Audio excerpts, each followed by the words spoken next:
तो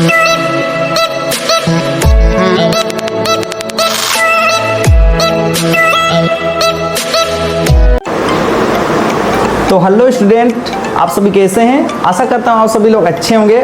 तो इस वीडियो में करने वाले हैं बहुत ही शानदार चैप्टर 10 क्लास का, जिसका नाम है प्रकाश। ठीक है, तो इस वीडियो में प्रकाश चैप्टर को शुरू करने से पहले थोड़ा कुछ जानते हैं प्रकाश के बारे में। तो प्रकाश क्या होता है? प्रकाश एक प्रकार का ऊर्जा होता है जिसकी वजह से हम क्या कर पाते हैं, किसी चीज़ को देख पाते हैं। ठीक है, तो प्रकाश जो है ना आपका मेनली सूरज से, हम लोग क्या पूरा ब्रह्मांड में क्या होता है, सूरज से आपका प्रकाश मिलता है। ठीक है, लेकिन प्रकाश का बात करें तो प्रकाश जो है ना इतना दूर सूरज से किस प्रकार से आता है, तो प्रकाश का जो है ना चाल बहुत ही तेज होता है। इस वजह से क्या हो पाता है, प्रकाश जो है ना बहुत दूर से हम लोग का पृथ्वी तक पहुंच पाता है। तो प्रकाश का चाल क्या होता है, तो प्रकाश का चाल होता है 3 गुना 10 घात में 8 मीटर पर सेकेंड का स्पीड से प्रकाश चलता है। ठीक है, जो कि दुनिया का सबसे तेज चलने वाला एक चीज है। कौन? प्रकाश, यानी कि लाइट। पहला सवाल, प्रकाश का परावर्तन किसे कहते हैं? आंसर, जब प्रकाश की किरण किसी चमकीले सतह से टकराती है तो वह वापस मुड़ जाती है। इस घटना को प्रकाश का परावर्तन कहते हैं। तो प्रकाश जब भी किसी चीज़ से टकराती है, चमकीली सतह से टकराती है, तो क्या होती है, मुड़ जाती है। ठीक है, तो इस घटना को ही हम क्या बोलते हैं, इस घटना को ही बोलते हैं हम प्रकाश का परावर्तन। ठीक है, और प्रकाश का परावर्तन का भी क्या होता है, नियम होता है, तो उसको भी हम लोग जानेंगे। चलिए पहले पढ़ लेते हैं। दूसरा नंबर सवाल, प्रकाश के परावर्तन के नियम को लिखें। आंसर, प्रकाश के परावर्तन के नियम। एक नंबर है, आपतित किरण, परावर्तित किरण और अभिलंब तीनों एक ही बिंदु में होते हैं। सेकंड नंबर है, आपतन कोण और परावर्तन कोण हमेशा बराबर होते हैं। ठीक है, चलिए देखिए, ये जो है ना आपका क्या है, आईना है। तो आईना की ओर आने वाला किरण को हम क्या बोलते हैं, प्रकाश को हम क्या बोलते हैं, आपतित किरण। और आईना से टकरा के जाने वाला जो किरण होता है उसको क्या बोलते हैं, परावर्तित किरण। और आपतित किरण और परावर्तित किरण के बीच में एक सीधा लंब खींचते हैं, इस लंब को हम क्या बोलते हैं, अभिलंब। ठीक है, तो आपतित किरण, परावर्तित किरण और आपतित किरण, अभिलंब और परावर्तित किरण जिस बिंदु पर रहता है, तीनों एक ही बिंदु पर मिलता है। जिस बिंदु पर मिलता है उस बिंदु को हम बोलते हैं, देखिए, आपतित किरण, परावर्तित किरण और अभिलंब जिस बिंदु पर रहता है उस बिंदु को हम क्या बोलते हैं, आपतन बिंदु। ठीक है, अभिलंब और आपतित किरण के बीच जो कोण बनता है उसको आई से दिखाते हैं, और अभिलंब और परावर्तित किरण के बीच में जो कोण बनता है उसको किससे दिखाते हैं, आर से दिखाते हैं। ठीक है, चलिए, और जिसको आई को बोलते हैं आपतन कोण, आर को बोलते हैं परावर्तन कोण। तो ये होता है आपका प्रकाश का परावर्तन का नियम। तीसरा सवाल है, समतल दर्पण की विशेषताओं को लिखें। आंसर, समतल दर्पण की विशेषताएं। एक नंबर है, समतल दर्पण में प्रतिबिंब हमेशा आभासी और सीधा बनता है। सेकंड पॉइंट है, वस्तु और प्रतिबिंब का आकार बराबर होता है। थर्ड पॉइंट है, दर्पण से वस्तु जितनी दूर में होती है उतनी ही दूर में प्रतिबिंब बनती है। चलिए, तो समतल दर्पण के बारे में जानते हैं। समतल दर्पण का पहला जो गुण था वो क्या था, कि जो समतल दर्पण में जो बनने वाला जो प्रतिबिंब होता है, फोटो होता है, वो हमेशा कैसे होता है, आभासी होता है। कैसे होता है, आभासी।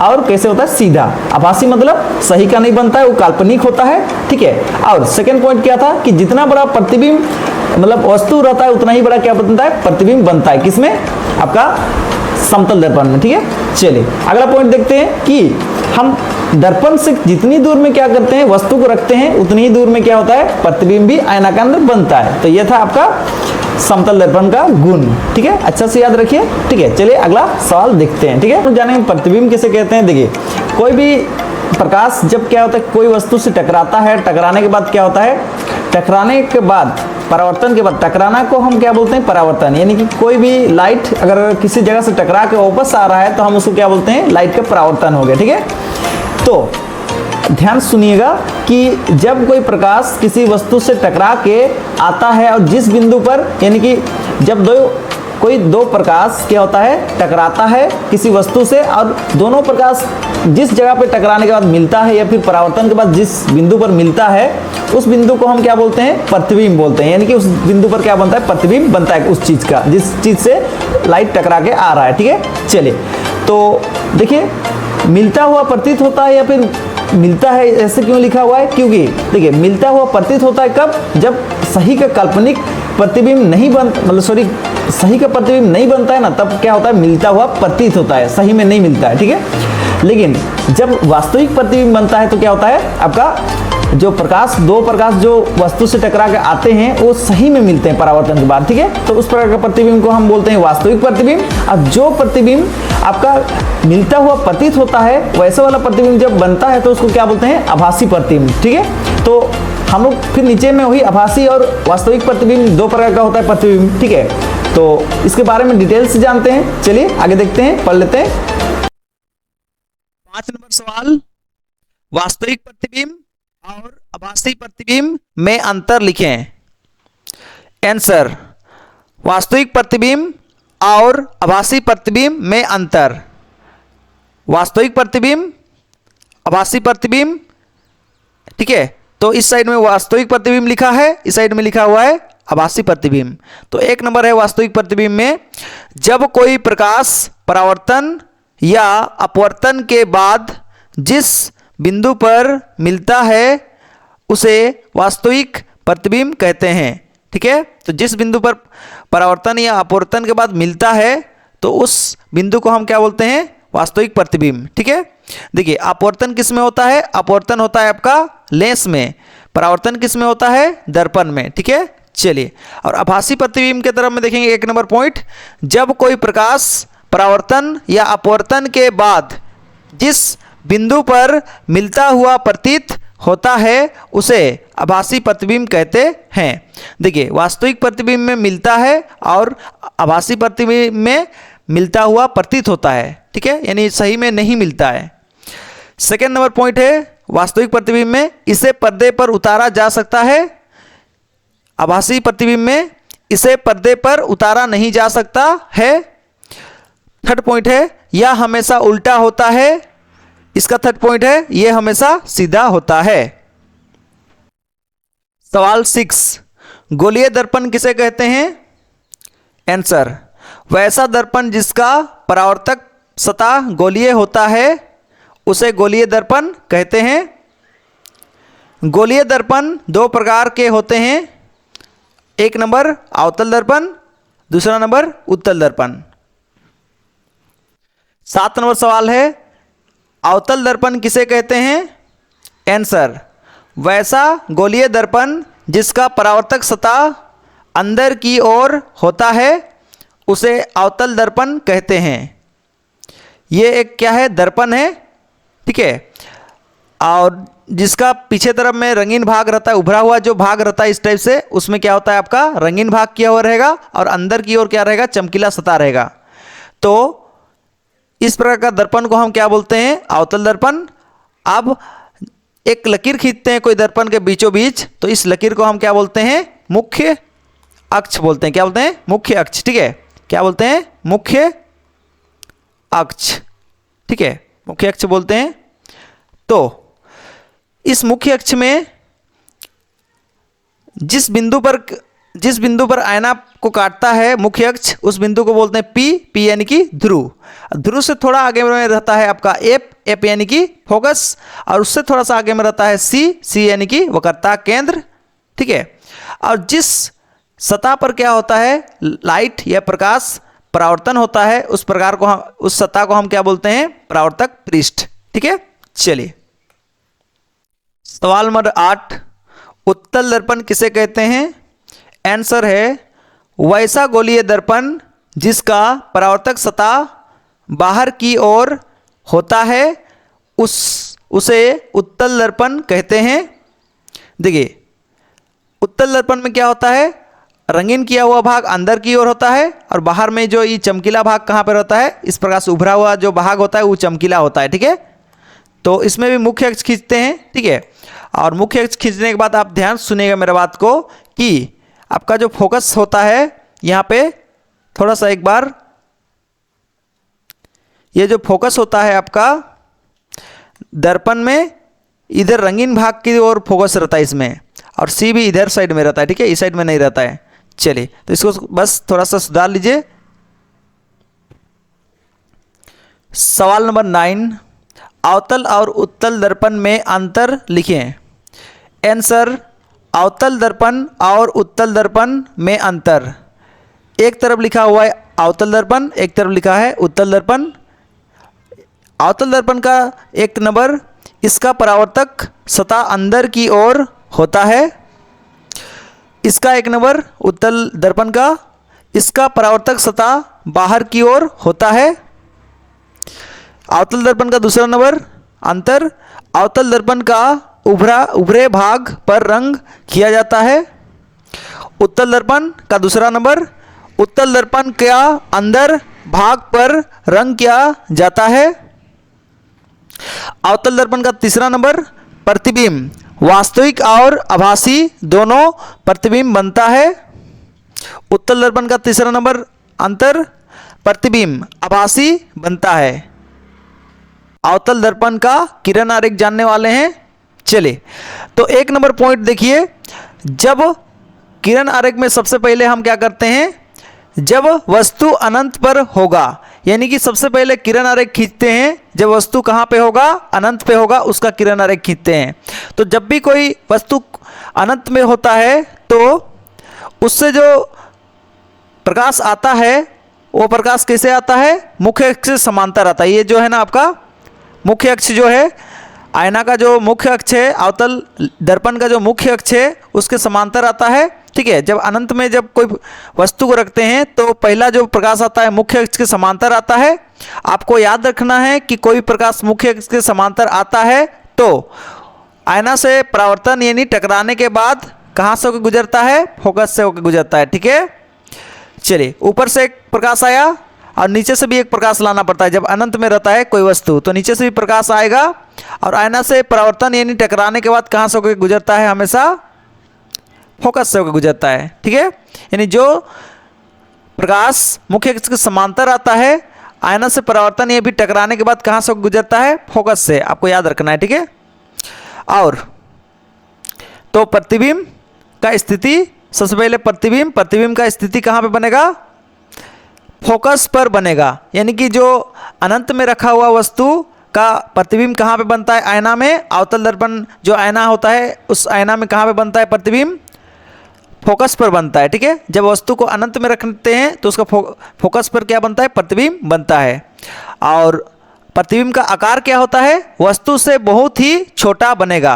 यानी वस्तु इधर जो अनंत में है वो बहुत बड़ा रहेगा और उससे जो प्रतिबिंब बन रहा है यहाँ पे आईना में वो बहुत ही छोटा बनेगा। आगे, प्राकृतिक, वास्तविक तथा उल्टा। यानी कि आईना के जब भी आगे में बनता है प्रतिबिंब और आईना का पिछला भाग, इधर को पिछला भाग बोलते हैं, जिधर से रंगीन किया हुआ आईना में रहता है उसको क्या बोलते हैं, पिछला भाग, ठीक है। तो आईना का अगला भाग में जब प्रतिबिंब बनता है, यानी इस तरह इस साइड में बनता है, तो प्रतिबिंब का जो प्राकृतिक होता है कैसे होता है, वास्तविक तथा उल्टा। आईना के पीछे तरफ जब प्रतिबिंब बनता है तो कैसे होता है, आभासी तथा सीधा, ठीक है। उसके बारे में हम लोग आगे जानने वाले हैं। यानी कि अवतल दर्पण में हम क्या करते हैं, दूसरा नंबर में वस्तु को कहाँ पर रखते हैं, अनंत और सी के बीच में रखते हैं। सी यानी कि वक्रता केंद्र सी और अनंत के बीच में वस्तु को रखते हैं। तो जो वस्तु है उसका नाम क्या दिया हुआ है, ए बी। तो सबसे पहले आपको सी और अनंत के बीच में जो वस्तु रहता है तो पहला प्रकाश वस्तु से समांतर लाना है, मुख्य अक्ष जो है मुख्य अक्ष के समांतर पहला प्रकाश लाना है। और कोई भी प्रकाश मुख्य अक्ष के समांतर आता है तो आईना से परावर्तन होकर कहाँ से होकर गुजरता है, फोकस से होकर जाता है, ठीक है। चलिए, और दूसरा प्रकाश कहाँ से लेके आना है, डायरेक्ट आपको दूसरा प्रकाश वस्तु से आएगा और कहाँ से होते हुए गुजरेगा, फोकस से होते हुए गुजरेगा, ठीक है। दूसरा प्रकाश कहाँ से होते हुए गुजरेगा, फोकस से होते हुए गुजरेगा। और याद रखना है कि जो प्रकाश फोकस से होते हुए आता है, आईना से परावर्तन ये भी टकराने के बाद कैसे जाता है, आयना से टकराने के बाद जो प्रकाश फोकस से होकर आता है वो आयना से टकराने के बाद मुख्य अक्ष के समांतर होते हुए चला जाता है। ठीक है, तो यहाँ देखिए जो पहला प्रकाश था और ये दूसरा प्रकाश जो है, तो पहला प्रकाश और दूसरा प्रकाश का परावर्तन के बाद कहाँ पे मिल रहा है, देखिए इस जगह पे मिल रहा है। ठीक है, तो दो प्रकाश हम क्या करते हैं, खींचते हैं, और वस्तु से दो प्रकाश खींचने के बाद दोनों प्रकाश परावर्तन यानी टकराने के बाद आयना से जिस जगह पे मिलता है उस जगह को क्या बोलते हैं, प्रतिबिंब। तो देखिए ये दोनों प्रकाश कहाँ पे मिल रहा है, टकराने के बाद यहाँ पे मिल रहा है। ठीक है, तो इस जगह पे क्या होगा, प्रतिबिंब बनेगा। ठीक है, और ये जो प्रतिबिंब कैसे बनेगा, उल्टा बनेगा। ठीक है, देखिए मुंडी इसमें ऊपर था, इसमें नीचे हो गया मुंडी। ठीक है, और प्रतिबिंब का जो आकार होगा उसका नाम क्या देंगे, ए डैश बी डैश। ठीक है, चलिए, और ठीक है, और प्रतिबिंब में देखिए एक नंबर स्थिति, प्रतिबिंब का स्थिति कहाँ बनेगा, जब सी और अनंत के बीच में रखेंगे तो स्थिति है प्रतिबिंब का फोकस और वक्रता केंद्र सी के बीच बनेगा। देखिए ये जो फोकस है आपका एफ और वक्रता केंद्र सी है उसके बीच में कहीं पे क्या बन रहा है, प्रतिबिंब बन रहा है। सेकंड नंबर, आकार वस्तु से छोटी होगी। देखिए वस्तु इतना बड़ा है, प्रतिबिंब इतना छोटा बन रहा है। ठीक है, तो बस वस्तु से क्या होगा, छोटी बनेगी कौन, प्रतिबिंब। तीसरा नंबर में है प्राकृतिक। देखिए आईना के आगे में बन रहा है प्रतिबिंब, आईना के आगे में प्रतिबिंब बनता है, तो प्राकृतिक में क्या लिखते हैं, वास्तविक तथा उल्टा होगा लिखते हैं। जब वस्तु वक्रता केंद्र सी पर, सी यहाँ पे एक चीज छूट गया है आपका, पर लिखना छूट गया है तो लिख लीजिएगा, जब वस्तु वक्रता केंद्र सी पर होगा। ठीक है, तो अब वस्तु कहाँ पर रखेंगे, वक्रता केंद्र सी पर रखेंगे। ठीक है, तो देखिए वक्रता केंद्र सी पर वस्तु रखा हुआ है, वस्तु का आकार जो है उसको ए बी दिखाया हुआ है। ठीक है, तो जब वक्रता केंद्र सी पर वस्तु रहता है तो पहला प्रकाश ये जो मुख्य अक्ष है, मुख्य अक्ष के समांतर लाना पड़ता है। ठीक है, और जो भी मुख्य अक्ष के समांतर आता है प्रकाश, आयना से परावर्तन या फिर टकराने के बाद कहाँ से होकर गुजरता है, फोकस से वो गुजरता है। ठीक है, यानी कि आयना से जो टकराता है, टकराने के बाद मुड़ जाता है, इसी को बोलते हैं परावर्तन। ठीक है, तो समझ में आया।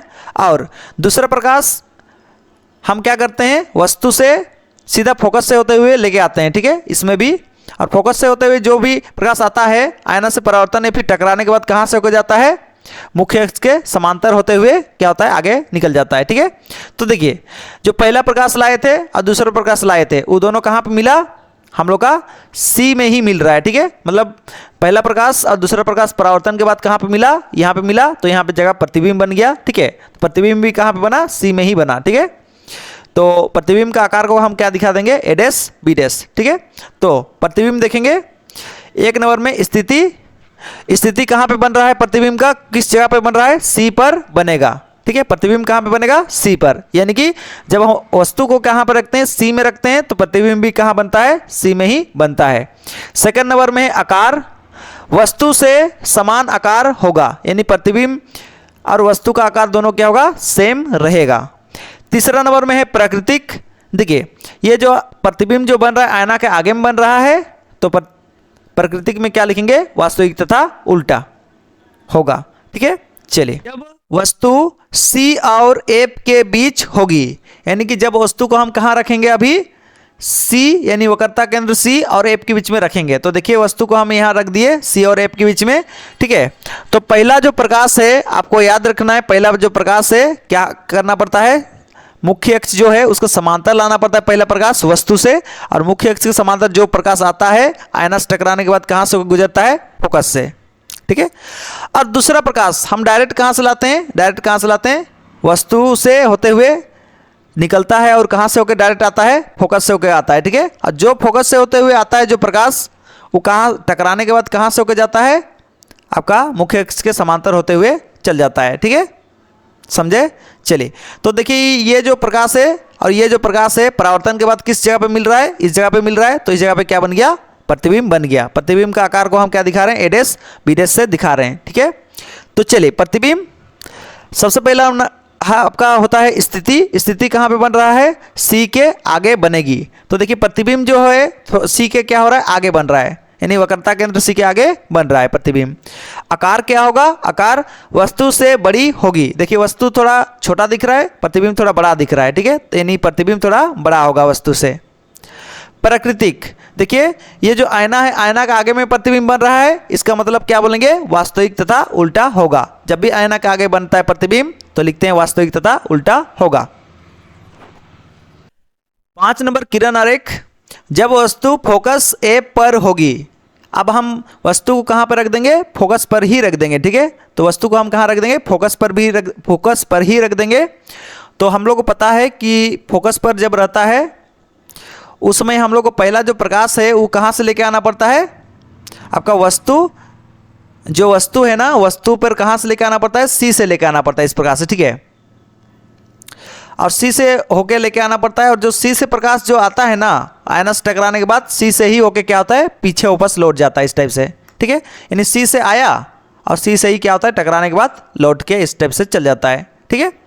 और दूसरा प्रकाश तो हम कहाँ से लाते हैं, ये जो आपका वस्तु का ठीक ऊपर से लाते हैं। जो प्रकाश क्या होता है, मुख्य अक्ष के क्या होता है, समांतर होता है। तो मुख्य अक्ष के समांतर एक दूसरा प्रकाश लाते हैं, और मुख्य अक्ष के समांतर जो प्रकाश आता है आयना से टकराने के बाद कहाँ से गुजरता है, फोकस से होकर गुजरता है। तो क्या ये प्रकाश और ये प्रकाश परावर्तन के बाद जो ना अगल बगल मिल रहा है क्या, नहीं।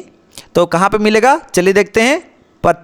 प्रतिबिंब 1 नंबर में स्थिति अनंत पर बनेगी, यानी कि ये जो प्रकाश है, ये प्रकाश जो टकरा के इधर जा रहा है, कहाँ पे ये दोनों मिलेगा, मान लेते हैं कहाँ पे मिलेगा, अनंत में। और जो दो प्रकाश जहाँ पे मिलता है उस जगह पे क्या बनता है, प्रतिबिंब बनता है। तो कहाँ पे बनेगा, इधर बहुत दूर अनंत में प्रतिबिंब बनेगा, ठीक है। सेकेंड है आकार। आकार क्या होगा, वस्तु से बहुत ही बड़ा आकार होगा, यानी कि जो वस्तु इतना बड़ा है तो प्रतिबिंब अगर अनंत में बनेगा तो वस्तु से क्या होगा, बहुत ही बड़ा बनेगा, ठीक है। चले या फिर आगे बढ़ते हैं। जब वस्तु P और F के बीच होगी, तो अभी हम क्या करेंगे, फोकस और P यानी ध्रुव के बीच में वस्तु रखेंगे। तो देखिए वस्तु रख दिए, तो जब F और P के बीच में वस्तु को रखते हैं तो पहला प्रकाश क्या होता है, ध्रुव से होकर गुजरता है, ध्रुव यानी कि P से। और जो प्रकाश ध्रुव से होकर जाता है वो प्रकाश कैसे निकल के जाता है, देखिए जो प्रकाश ध्रुव में होकर आता है, ठीक है, और ध्रुव देखिए जो प्रकाश ध्रुव में होकर आया, ये जो मुख्य अक्ष और ये जो प्रकाश है, इस दोनों के बीच में जितना कोण बन रहा है ना, ध्रुव से होकर जब टकराता है, ध्रुव से पहला जो किरण है आता है और ध्रुव से टकराता है, और टकराने के बाद क्या होता है, वापस चल जाता है। यानी कि जब कोई प्रकाश ध्रुव से लेके आते हैं तो जितना कोण बना के आता है किसके साथ, मुख्य अक्ष के साथ, उतना ही कोण बना के वापस भी निकल जाता है, ठीक है। यानी कि यहाँ पे जो प्रकाश जो आ रहा है उस समय कौन सा कोण बनता है, आई कोण बनता है, आपतित कोण, और टकरा के वापस जाता है तो क्या बनता है, परावर्तित कोण, ठीक है। हम लोग पढ़ चुके हैं इसका नियम, ठीक है। तो इस प्रकार से क्या होता है, आपतित और परावर्तित कोण बनता है जब ध्रुव से होके जब प्रकाश कोई आता है, ठीक है।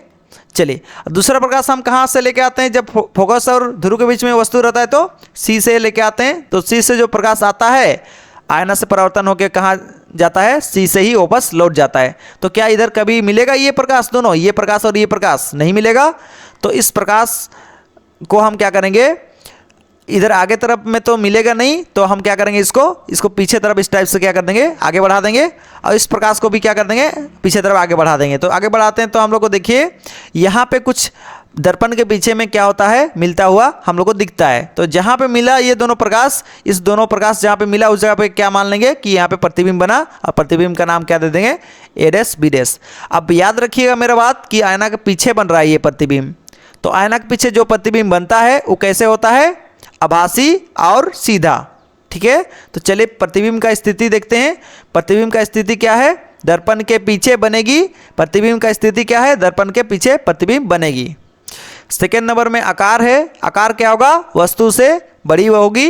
देखिए वस्तु इतना बड़ा है, प्रतिबिंब इतना बड़ा है, तो प्रतिबिंब क्या हो गया, वस्तु से बड़ा। तीसरा पॉइंट है प्राकृतिक। आपको याद रखना है कि जब भी दर्पण के पीछे कोई प्रतिबिंब बनता है तो उसको हम क्या लिखते हैं, प्राकृतिक में आभासी तथा सीधा। उत्तल दर्पण के किरण आरेख। 1 नंबर है जब वस्तु अनंत में होगी, ठीक है। तो जब वस्तु अनंत पे होगी तो पहली बात तो अनंत में होगी, ठीक है। और दर्पण को किस प्रकार से बनाते हैं, उत्तल दर्पण, तो देखिए उत्तल दर्पण इस प्रकार से होता है जिसका अंदर की तरफ क्या होता है, रंगीन भाग होता है। देखिए आप डॉट डॉट दिखाया हुआ है तो मतलब समझ जाइए कि जो आपका अंदर तरफ क्या हुआ है, रंगीन किया हुआ है, और जो चमकीला सतह होता है उत्तल दर्पण का इस प्रकार से उभरा हुआ भाग इधर ऊपर तरफ में होता है, ठीक है। यानी कि इस साइड में क्या होता है, चमकीला भाग होता है। अब याद रखना है आपको बात मेरा कि उत्तल दर्पण में जो फोकस होता है और जो वक्रता केंद्र सी होता है वो क्या होता है, आईना के पीछे होता है, ठीक है। आपको याद रखना है कि उत्तल दर्पण में कितना बनता है किरण आरेख, 2 बनता है। अवतल दर्पण में किरण आरेख कितना बनता है, 6 बनता है, ठीक है। चलिए तो यहाँ पे देखिए हम लोग उत्तल दर्पण में सबसे पहले जो वस्तु को कहाँ पे रखते हैं, अनंत पे। तो देखिए अनंत पे वस्तु रखा हुआ है, तो कोई भी प्रकाश अनंत से जब आता है तो कैसे आता है, मुख्य अक्ष के समांतर होते हुए आता है। तो देखिए मुख्य अक्ष के समांतर होते हुए आया प्रकाश और टकराने के बाद क्या हो गया, इधर निकल गया, ठीक है। तो जब अनंत पे वस्तु रहता है तो ऊपर से एक प्रकाश लाना पड़ता है और दूसरा नीचे से एक प्रकाश लाना पड़ता है। तो ये भी आपका मुख्य अक्ष के समांतर आ रहा है, आईना से टकराया और इधर निकल गया। क्या ये दोनों प्रकाश कहीं पे मिलेगा, ये तो ऊपर गया, ये तो इधर चल गया, तो क्या ये दोनों प्रकाश कभी मिलेगा, नहीं मिलेगा। तो इस प्रकाश को हम क्या करेंगे, जहां टकराया उससे नीचे तरफ क्या कर देंगे, लकीर खींच देंगे, और इसमें जो टकराया जहां पे आईना में उसको भी क्या कर देंगे, इस टाइप से लकीर कर देंगे। और ये दोनों प्रकाश को हम कहां पे मिला देंगे, ऐसे पीछे दर्पण के पीछे तरफ लेके आएंगे और उसके बाद कहां पे मिला देंगे, फोकस से होके मतलब फोकस में मिल रहा है जैसे हम क्या कर देंगे, दिखा देंगे, ठीक है। तो चलिए देखते हैं प्रतिबिंब। पहला नंबर में स्थिति फोकस पर बनेगी, यानी कि अनंत में जब भी आपका कोई वस्तु रखा होता है तो हमेशा कहां पे बनता है प्रतिबिंब, फोकस पर बनता है। सेकंड पॉइंट है आकार, बिंदु आकार का होगा, आपको लिख लेना है होगा, ठीक है। तो यानी कि वस्तु जब अनंत पे रहता है तो प्रतिबिंब जो है ना फोकस पे बनता है, और कितना आकार का होता है, बिंदु आकार का होता है। बिंदु मतलब बहुत ही छोटा, ठीक है। तीसरा पॉइंट है प्रकृति। देखिए प्रकृति, देखिए आईना के पीछे बन रहा है प्रतिबिंब, जब भी आईना के पीछे प्रतिबिंब बनता है तो हम लोग क्या बोलते हैं, आभासी तथा सीधा, ठीक है। क्या कैसे बनता है प्रतिबिंब, आभासी तथा सीधा, ठीक है। दूसरा नंबर, जब वस्तु अनंत और ध्रुव के बीच होगी। और उत्तल दर्पण में दूसरा नंबर केस कहाँ पे रखा जाता है, वस्तु को अनंत और ध्रुव के बीच में एक दूसरा पोजीशन में रखा जाता है। तो जब अनंत और ध्रुव के बीच में जब वस्तु रहता है तो पहला प्रकाश जो है ना आपका मुख्य अक्ष से समांतर लाना पड़ता है। तो देखिए मुख्य अक्ष से समांतर लाए और टकराने के बाद ये जो इस प्रकार से ऊपर चल जाता है। और दूसरा प्रकाश जो है ना ऐसे दिखाना पड़ता है कि वो जो कहाँ से आ रहा है, सी यानी वक्रता केंद्र सी से आ रहा है, वैसे दिखाना पड़ता है, ठीक है। तो देखिए हम इसमें दिखा दिए, दर्पण के आगे में जो था वहां तक हम क्या कर दिए, सीरियल लाइन खींचे हैं, और दर्पण के पीछे में क्या कर दिए, डॉट डॉट लाइन खींचे हैं। ये डॉट डॉट लाइन शो करता है, दिखाता है कि ये जो आपका पीछे तरफ जो जा रहा है वो क्या है, काल्पनिक रेखा है, इसको दिखाता है डॉट डॉट वाला लाइन, ठीक है। तो देखिए ये जो प्रकाश जो आया और इधर निकल गया, इस प्रकाश को हम क्या कर देंगे, इधर आपका लेके आके कहाँ पे मिलता हुआ दिखा देंगे, फोकस में। और जो यहाँ पे देखिए ये जो दूसरा प्रकाश जो है ना कहाँ से आता हुआ दिख रहा है हम लोग को, सी से, ठीक है। तो आप ध्यान दीजिएगा कि ये जो प्रकाश, ये वाला प्रकाश और ये वाला प्रकाश कहाँ पे मिला, देखिए इस जगह पे मिलता हुआ दिख रहा है, ठीक है। तो ये दोनों प्रकाश जहाँ पे मिला इस जगह पे क्या बनेगा, प्रतिबिंब। तो देखिए यहाँ पे प्रतिबिंब बना दिए हैं, ठीक है। तो प्रतिबिंब यहाँ पे क्या बनेगा, सीधा बनेगा, क्योंकि दर्पण के पीछे जब भी प्रतिबिंब बनता है तो कैसे बनता है, सीधा। तो चलिए लिखते हैं प्रतिबिंब। प्रतिबिंब का नंबर 1 स्थान कहाँ पे बनेगा, ध्रुव और फोकस के बीच बनेगी। देखिए यहाँ पे कौन है, ध्रुव P, और यहाँ पे कौन है, फोकस F। ये दोनों के बीच में क्या बन रहा है, प्रतिबिंब बन रहा है। आकार वस्तु से छोटी बनेगी, तो देखिए वस्तु इतना बड़ा है, प्रतिबिंब इतना छोटा बन रहा है, ठीक है। तीसरा नंबर में है प्राकृतिक, यानी कि किस प्रकार का गुण का बनेगा। तो आपको याद रखना है आईना के पीछे में कोई भी प्रतिबिंब बनता है तो कैसे बनता है, आभासी तथा सीधा। चलिए जानने वाले हैं उत्तल लेंस का किरण आरेख। इस बार हम लोग लेंस का किरण आरेख सीखने वाले हैं। तो उत्तल लेंस आपको इस प्रकार से दिखता है, ठीक है, इस प्रकार से दिखता है। और इसमें देखिए ध्यान सुनिए, उत्तल लेंस का ठीक बीच में O दिखाया हुआ है, ये जो O है ना आपका लेंस का केंद्र है, ठीक है। और लेंस का केंद्र को हम बोलते हैं प्रकाशीय केंद्र। और लेंस में आपका दो फोकस होता है, जो लेंस के इस पार में एक फोकस होता है उसको f1 से दिखाते हैं, लेंस के दूसरी तरफ जो फोकस होता है उसको f2 से दिखाते हैं, ठीक है। और वक्रता केंद्र भी लेंस में दो होता है। पहला जो इस पार में होता है उसको क्या बोलते हैं, C1 से दिखाते हैं वक्रता केंद्र को। लेंस के इस पार में जो वक्रता केंद्र होता है उसको C2 से दिखाते हैं। और जो वक्रता केंद्र C1 होता है उसका दूसरा नाम क्या होता है, 2f1। और वक्रता केंद्र C2 होता है उसका नाम क्या होता है, दूसरा नाम 2f2, ठीक है। चलिए, तो सबसे पहली बात, उत्तल लेंस में हम क्या करेंगे, जब वस्तु कहां पे होगा, अनंत पे होगा, यानी कि जब वस्तु को हम कहां पे रखेंगे, अनंत में रखेंगे, ठीक है। देखिए, एक बात आपको और बता दें कि जो लेंस होता है उस लेंस में टकरा के वापस जो प्रकाश है नहीं आता है, तो टकरा के वापस आता है तो हम उसको क्या बोलते हैं, परावर्तन बोलते हैं, ठीक है। लेकिन जब टकराने के बाद क्या होता है, जो प्रकाश होता है जब टकराने के बाद क्या होता है, अंदर पार हो जाता है, यानी कि प्रकाश जब टकराने के बाद क्या होता है, अंदर इस प्रकार से पार हो जाता है, यानी कि प्रकाश जब आने के बाद क्या हो गया, टकरा के जब मुड़ जाता है इस प्रकार से प्रकाश, ठीक है। तो देखिए, प्रकाश आया, उसके बाद फिर क्या हो गया, जैसे ही लेंस से टकराया उसके बाद क्या हो गया, मुड़ गया।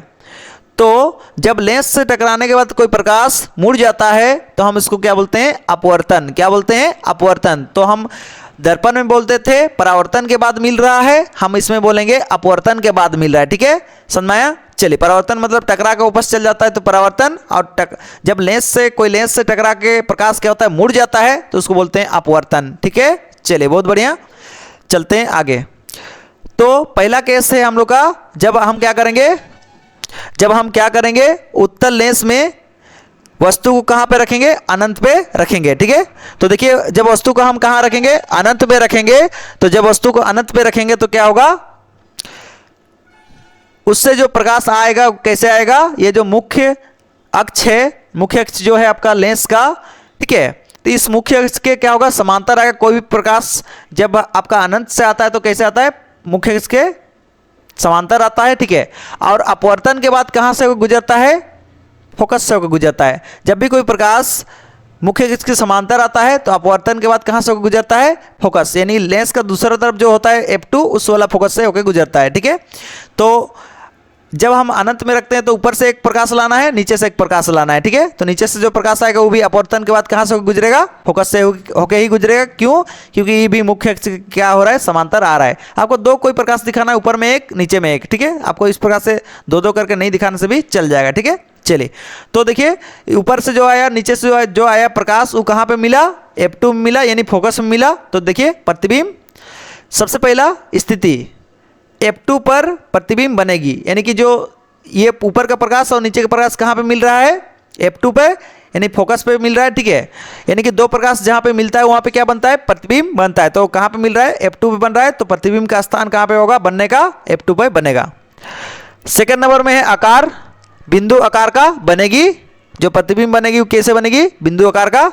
अब प्राकृतिक कैसे होगा, वास्तविक तथा उल्टा, ठीक है।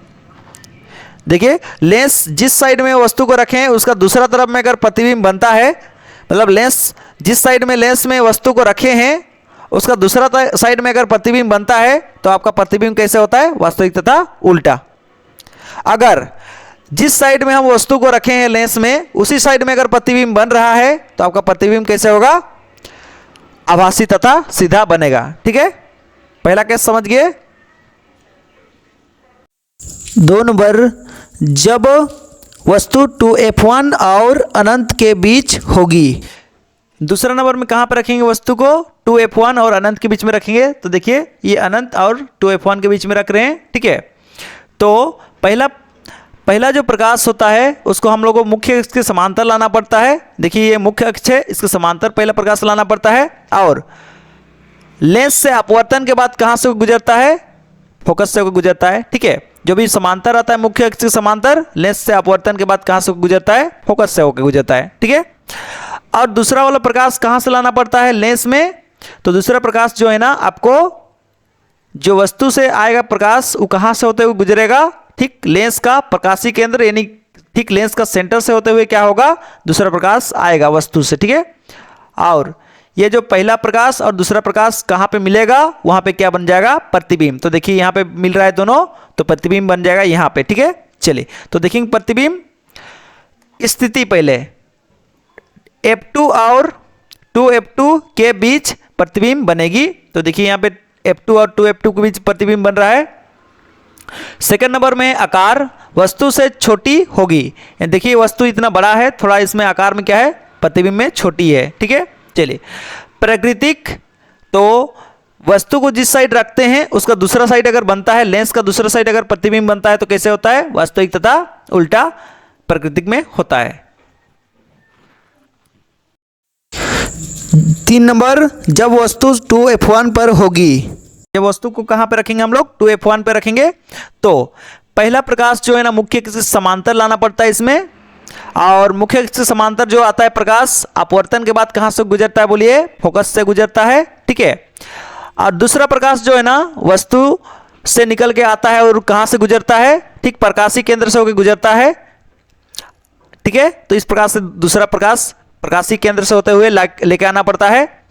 और ये जो पहला प्रकाश और दूसरा प्रकाश जहां पे मिलता है वहां पे बनता है प्रतिबिंब। तो देखिए यहां पे मिल गया तो यहां पे बन गया प्रतिबिंब। तो देखेंगे प्रतिबिंब पहला नंबर में स्थिति, तो कहां पे प्रतिबिंब का स्थिति बन रहा है आपका, 2F2 पर बन रहा है। देखिए प्रतिबिंब, ठीक है 2F2 पर प्रतिबिंब बनेगी।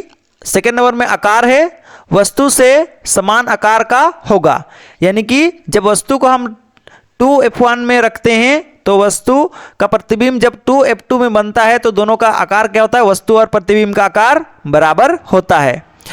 प्राकृतिक, वास्तविक तथा थोड़ा सा यहाँ पे गड़बड़ी है तो इसको हम ठीक करते हैं। तो प्राकृतिक में क्या हो जाएगा, वास्तविक तथा उल्टा। ठीक है,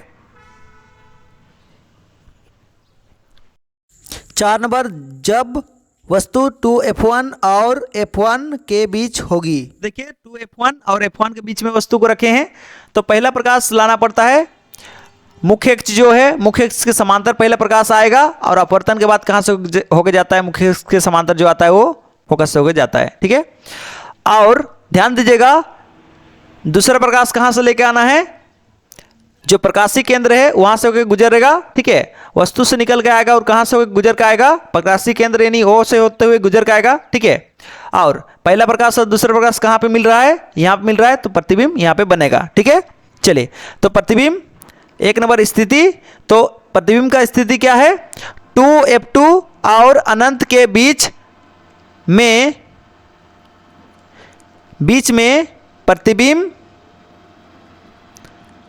प्रतिबिंब बनेगी। ठीक है, तो देखिए यहाँ पे 2F2 और अनंत के बीच में क्या हो रहा है, कहीं पे प्रतिबिंब बन रहा है। ठीक है, चलिए और ध्यान सुनिएगा प्राकृतिक कैसे होगा। अच्छा सेकेंड पॉइंट ना, चलिए तो आकार वस्तु से बड़ी प्रतिबिंब बनेगी। तो देखिए वस्तु इतना बड़ा है, प्रतिबिंब थोड़ा बड़ा दिख रहा है आपको। ठीक है, तो वस्तु से प्रतिबिंब बड़ी बनेगी। प्राकृतिक देखिए वास्तविक तथा उल्टा होगा, क्योंकि लेंस के इस साइड में वस्तु रखा है, दूसरा साइड में क्या बन रहा है, प्रतिबिंब बन रहा है। ठीक है, चलिए 5 नंबर किरण रेख, जब वस्तु F1 पर होगी। तो देखिए जब वस्तु कहां पे रखे हैं, F1 पर रखे हैं, तो पहला जो प्रकाश होता है वस्तु से मुख्य अक्ष से समांतर जाता है और अपवर्तन के बाद कहां से गुजरता है, फोकस से। ठीक है, हमेशा याद रखिए। और दूसरा प्रकाश कहां से होके गुजरना पड़ता है, O से होके गुजरना पड़ता है। O को क्या बोलते हैं, प्रकाशीय केंद्र या फिर आपका लेंस का केंद्र। ठीक है, तो O से जाता है दूसरा प्रकाश। ठीक है, तो पहला प्रकाश और दूसरा प्रकाश कहां पे मिल रहा है, यहां अगल बगल तो मिलता हुआ नहीं दिख रहा है, ये कहां पे मिलेगा, आपका अनंत में मिलेगा। ठीक है, तो प्रतिबिंब पहला नंबर में स्थिति, प्रतिबिंब कहां पे बनेगा, प्रतिबिंब बनेगा अनंत पर प्रतिबिंब बनेगी। सेकेंड पॉइंट है आकार वस्तु से बहुत ही बड़ी होगी, तो वस्तु जितना बड़ा है उसका बहुत ही बड़ा प्रतिबिंब बनेगा। क्यों, क्योंकि बहुत सारा दूर में आपका प्रतिबिंब बनेगा तो वस्तु से बहुत ही बड़ा बनेगा। प्राकृतिक, वास्तविक तथा उल्टा। ठीक है, 6 नंबर किरण आरेख, जब वस्तु F1 और O प्रकाशीय केंद्र के बीच होगी। ठीक है, तो F1 और प्रकाशीय केंद्र के बीच में जब वस्तु होगी, देखिए वस्तु रख दिए, तो पहला प्रकाश कैसे लेके जाना पड़ता है, मुख्य अक्ष से समांतर, और अपवर्तन के बाद कहां से गुजरता है प्रकाश, फोकस से। और दूसरा प्रकाश कहाँ से लेके जाना है आपका, ठीक, प्रकाशीय केंद्र ओ से होते हुए जाता है दूसरा प्रकाश, ठीक है। तो देखिए ये जो प्रकाशीय केंद्र से होते हुए जा रहा है और ये जो प्रकाश है ये जो है ना कभी भी इधर मिलता हुआ नहीं दिख रहा है, मतलब संभावना नहीं दिख रहा है, क्योंकि ये जो इधर जाना चाह रहा है ये प्रकाश इधर, तो कभी यहाँ पे तो पीछे तरफ तो नहीं बनेगा। तो इस वजह से हम क्या करेंगे, इस प्रकाश को पीछे तरफ लेके चलेंगे, इस प्रकाश को भी पीछे तरफ लेके चलेंगे। और देखिए ये दोनों को पीछे तरफ लाने के बाद यहाँ पे क्या हो रहा है, दोनों प्रकाश मिल रहा है। तो जहाँ पे ये दोनों प्रकाश मिलेगा वहाँ पे क्या मान लेंगे कि प्रतिबिंब यहाँ पे बन रहा है, ठीक है। तो जिस तरफ वस्तु रखे हैं उसी तरफ अगर प्रतिबिंब बनता है लेंस में, तो हम उसका प्रकृतिक को क्या बोलते हैं, आभासी तथा सीधा बना बोलते हैं, ठीक है। और इसका स्थिति क्या होगा, प्रतिबिंब का लेंस के आगे बनेगी। तो देखिए लेंस का आगे क्या बन रहा है, प्रतिबिंब बन रहा है। आप चाहेंगे तो लिख भी सकते हैं कि 2f1 के आगे बनेगी, ठीक है। और आकार क्या होगा, वस्तु से बड़ी होगी। तो देखिए वस्तु इतना छोटा है, प्रतिबिंब इतना बड़ा है, ठीक है।